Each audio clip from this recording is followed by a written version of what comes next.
ఆలు కుర్మా అండి ఇది. ఆలు మసాలా కర్రీ ఆర్ ఆలు కుర్మా అనొచ్చు. ఫ్రైడ్ రైస్లకి అండ్ చపాతీలో కూడా చాలా బాగుంటుంది ఆలు మసాలా కర్రీ. ఓకేనా వ్యూవర్స్, మీకు ఇప్పుడు చూపిస్తాను process. Hello viewers, good morning అండి. అందరు ఎలా ఉన్నారు?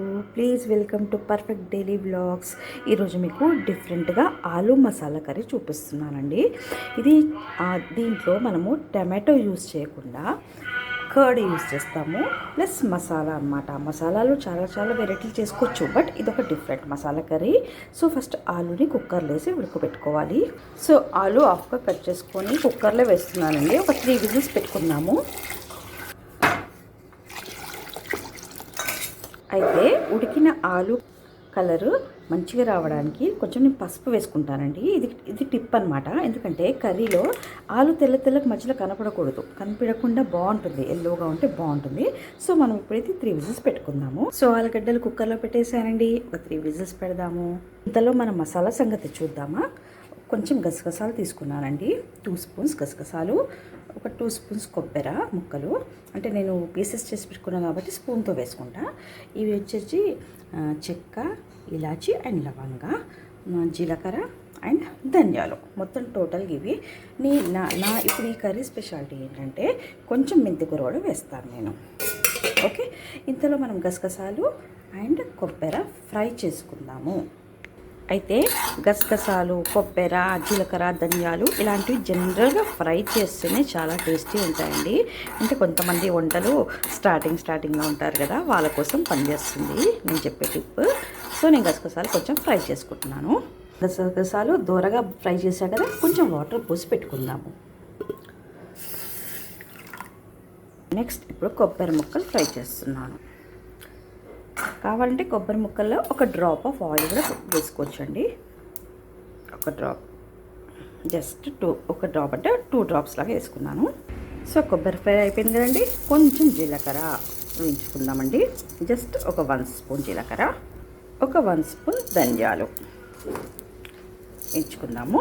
సో ఇది కూడా ఫ్రై అయిపోయిందండి. సో వేయించుకునే ఐటమ్స్ యొక్క ఫ్రై అయితే అయిపోయింది. ఇప్పుడు దీని యొక్క మసాలా ఇప్పుడు చేసుకుందాము. ఇవి గ్రైండ్ చేసుకోవాలి. నేను టమాటో యూజ్ చేయట్లేదండి, టమాటో బదులు పెరుగు, మంచి పుల్ల పెరుగు యూజ్ చేస్తున్నాను. ఇది పుల్ల పెరుగు యూజ్ చేస్తున్నాను. సో ఇప్పుడు గ్రైండ్ చేసుకుందామండి మసాలాని.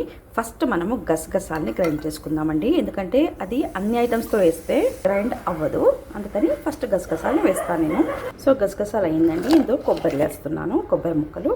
చూడండి ఎంత మంచిగా మెత్తగా అయిందో. ఇప్పుడు నేను కొన్ని ఆనియన్స్ కట్ చేసి వేస్తాను, ఎందుకంటే ధనియాలు, కొబ్బరి, ఆనియన్స్ కాంబినేషన్ చాలా టేస్టీ ఉంటుంది.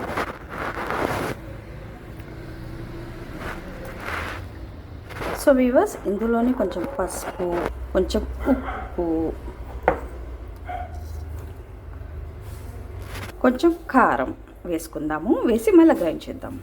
చూడండి వ్యూవర్స్, పసుపు వేసినందుకు ఆలు ఎంత మంచిగా అయిందో. కలర్ ఈ విధంగా అవుతుంది. కర్రీ వండినాక కూడా అందులో మిక్స్ అయిపోయినట్టు కనిపిస్తుంది.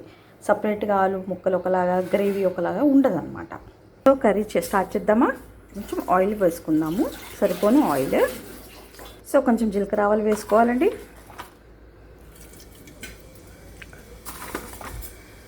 నేను ఒక 2-3 ఇత్తులు మన మెంతులు కూడా వేసుకుంటాను, ఎందుకంటే ఇది పులుపు ఉంటుంది కదా, పెరుగు వేస్తాం కాబట్టి, కుర్మా కాబట్టి కొంచెం బాగుంటుంది. ఇవి కొంచెం వేగాక మనం తీసి పెట్టుకున్నాం కదా 2 ముక్కలు చెక్క, ఒక 2 లవంగాలు, ఒక 2 ఇలాచీలు, అంతే, ఎక్కువ వేయకూడదు, లైట్గా వేసుకోవాలి. సో పచ్చిమిర్చి, ఆనియన్ వేగుతుండగానే మనం ఇంట్లో గ్రైండ్ చేసిన అల్లం వెల్లిపాయ టేస్టీ ఉంటుందని మేము జనరల్గా ఇంట్లోనే గ్రైండ్ చేసుకుంటామండి. అల్లం ఒలిసి వెల్లిపాయ కూడా. సో ఆ పేస్ట్ వేస్తున్నాను. చూడండి ఎంత బాగా వేగుతుందో. పసుపు వేసుకోవాలి.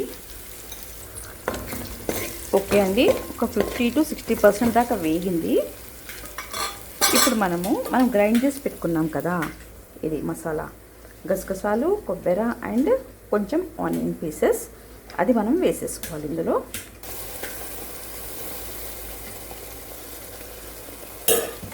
ఇది కొంచెం ఫ్రై లాగా అయ్యాక పెరుగు వేసుకోవాలి. అయితే మళ్ళీ ఒక చిన్న టిప్ అనమాట. ఈ పెరుగు అనేది నేను ఇందాక జార్లో ఉన్న సగం వేసాను కదా మసాలా, అందులో ఇప్పుడు మనం ఇందులో మిగిలిన దాంట్లో పెరుగు ఇక్కడే వేసుకొని మళ్ళీ ఒక్క రౌండ్ గ్రైండ్ చేసుకుంటే చాలా బాగా మిక్స్ అవుతుంది అనమాట. అది టిప్. ఓకే, మనం ఇది అందాజా కూడా వేసేసుకోవచ్చు. సో పెరుగు రంగులు గ్రైండ్ చేసా కదా, కొంచెం మసాలాలు వేసి చూడండి ఎంత బాగా అయిందో. ఇలా అవుతుంది ఎందుకంటే యూనిఫామ్గా మిక్స్ అవుతుంది అనమాట. చూస్తుంటేనే తినాలనిపిస్తుంది కదండి. గ్రేవీ ఉడికింది. సో ఇందులో కొంచెం కారం వేసుకుంటున్నాను. ఇందాక వేసిన చాలా స్మాల్ క్వాంటిటీ కదండి, కొంచెం మెంతి కూర వేస్తున్నానండి. ఇదే ఇందులో టిప్ ఈరోజు. సో ఇది ఉడుకుతూ ఉంది కదండి, ఇది ఉడుకుతూ ఉంది. ఈ లోపల మనము ఆలూ పీసెస్ చూద్దామా. పెట్టిన ఆలూ పీసెస్ ఈ విధంగా మనం పీసెస్ కట్ చేసేసుకోవాలి. మరీ పెద్దగా ఉండొద్దు, మరీ చిన్నగా కూడా ఉండకూడదు. సో ఈ మసాలా రెడీ కదండి, ఇందులో మనం ఆలూ పీసెస్ డంప్ చేసేద్దాం. మసాలా అంతా ఆలూకి పట్టే వరకు కొంచెం లిడ్ పెట్టుకుందాము. సో పట్టింది కదండి, ఆలూకి మంచి మసాలా ఎంత బాగా పట్టింది చూడండి. ఇప్పుడు మనము కొంచెం గ్రేవీ కావాలనుకున్నప్పుడు వాటర్ పోసుకోవాలి. నాకైతే గ్రేవీ కావాలి, అందుకే కొంచెం వాటర్ పోసుకుంటున్నాను. సో గ్రేవీ కోసం వాటర్ పోసా కదండి, అది ఇప్పుడు కొంచెం చిక్కగా ఎవరికి పెట్టుకోవాలి. ఇంతలో లాస్ట్ అండ్ ఫైనల్ మనము ధనియాలు జీలకర్ర వేయించి పెట్టుకున్నాం కదా, అది గ్రైండ్ చేద్దాము. సో ఈ జీలకర్ర ధనియాలు కొంచెం గ్రైండ్ చేసుకొని పొడి వేస్తే సరిపోతుంది. సో వేయించిన జీలకర్ర ధనియాల పొడి వేసేస్తున్నానండి. సో ఆలూ మసాలా కర్రీ చాలా రెడీ అయిపోయిందండి. Aloo masala curry without tomato, but పెరుగు యూజ్ చేసాము. టమాటో బదులు టమాటో కూడా వేసుకోవచ్చు.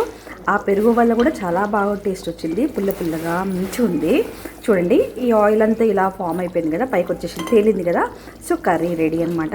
సో వ్యూవర్స్ చూడండి, మీరు కూడా ట్రై చేయండి, చాలా బాగుంటుంది taste. Yummy yummy tasty aloo masala curry. Please viewers share and subscribe my channel.